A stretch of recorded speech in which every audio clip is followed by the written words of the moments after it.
కాశీలో శరీరం విడిచిపెట్టేస్తే మోక్షం ఇచ్చేస్తాను. కాబట్టి కాశీ పద, కాశీ వెళ్ళి చనిపోతావా మోక్షం ఇచ్చేస్తాను. ఒకటా రెండా ఇళ్ళు, ఆస్తులు, పొలాలు, తోటలు ఇవన్నీ వదిలి వెళ్ళడం కుదురుతుందా అండి? ఇదే నువ్వు వెళ్ళగలిగితే మాత్రం ఇచ్చేస్తాను. కాశీ క్షేత్రానికి ఉన్నటువంటి పరమాద్భుతమైనటువంటి వైభవం. అక్కడ మనుష్యులు కాదు, ఏ ప్రాణి అయినా కానివ్వండి, ప్రాణోత్క్రమణం అయిపోవడం అనేటటువంటిది 1,00,000 తేళ్లు కుట్టినంత బాధగా ఉంటుంది అని శాస్త్రంలో వర్ణిస్తారు. అటువంటి చోట ప్రాణాన్ని విడిచిపెడుతున్నప్పుడు, కాశీపట్టణంలో విడిచిపెడుతుంటేట చీమ చచ్చిపోతున్నా సరే ఒక అద్భుతం జరుగుతుంది. ఇది నిజమా అని రామకృష్ణ పరమహంస అంతర్ముఖులై దర్శనం చేశారు. కాశీపట్టణంలో చచ్చిపోతున్న చీమకి కూడా మహానుభావుడు తారకం ఉపదేశం చేస్తూ పరమశివుడు ఆయన కాశీపట్టణంలో ప్రాణోత్క్రమణమై ఊపిరందక ఒళ్ళు చెమట్లు పట్టి కొట్టుకుంటుంటే పార్వతీదేవి పరిగెత్తుకొస్తుందట. పరిగెత్తుకొచ్చి ఆవిడ వేసుకున్న పవిట కొంగు తీసి ఆ పడుకున్నటువంటి వాడికి ప్రాణోత్క్రమణం అయిపోతుంటే పవిట కొంగుతో ఇలా విసురుతుంది.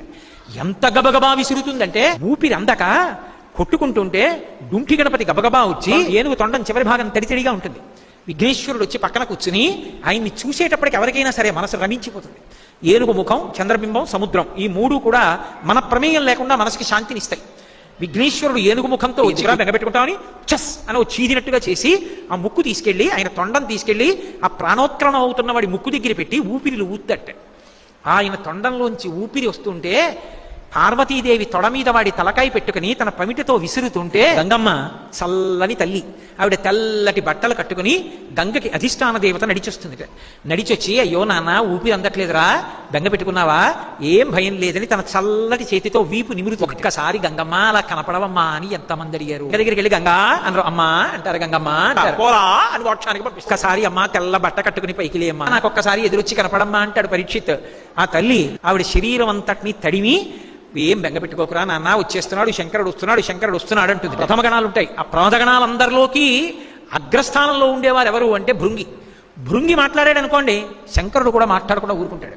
భృంగి అంటే భయంతో కాదు, భృంగి అంటే అంత ప్రేమ. ప్రాణోత్క్రమణం అవుతున్నటువంటి వ్యక్తి దగ్గరికి వచ్చి రే బెంగ పెట్టుకోకురా అని విభూతి తీసి వాడికి విభూతి పెడతాట.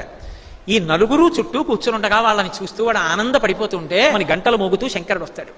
శంకరుడు రాగానే వీళ్ళు లేచి నిలబడితే శంకరుడు పద్మాసనం వేసుకుని దగ్గరికి కూర్చుని తల తిప్పుతాడు. అందుకే కాశీలో పోయిన ప్రాణులకు కుడి చెవి పైకి వస్తుందంట. లయమైపోతున్నాడు, ప్రాణం వదిలేస్తున్నాడు. వాడి చెవి ఇలా తిప్పి తల తిప్పి అంతటి పరమాత్మ మహానుభావుడు పరమశివుడు వంగి వాడి కుడి చెవిలో తారక మంత్రం చెప్తాట. చెప్పి వాడి చేత ఆఖరి ఊపిరిలో అనిపిస్తాడు. ఆయన చెవి దగ్గర నోరు పెట్టి తారకం చెప్తుంటే తారక మంత్రాన్ని అంటూ వాడు పరమ ప్రశాంతంగా పరమశివుని యందు ఆ కాశికాపట్టణమునందు అభవుడైనటువంటి శంకరుడు తారక మంత్రాన్ని ఉపదేశిస్తాడు. అంత గొప్ప కాశీపట్టణం.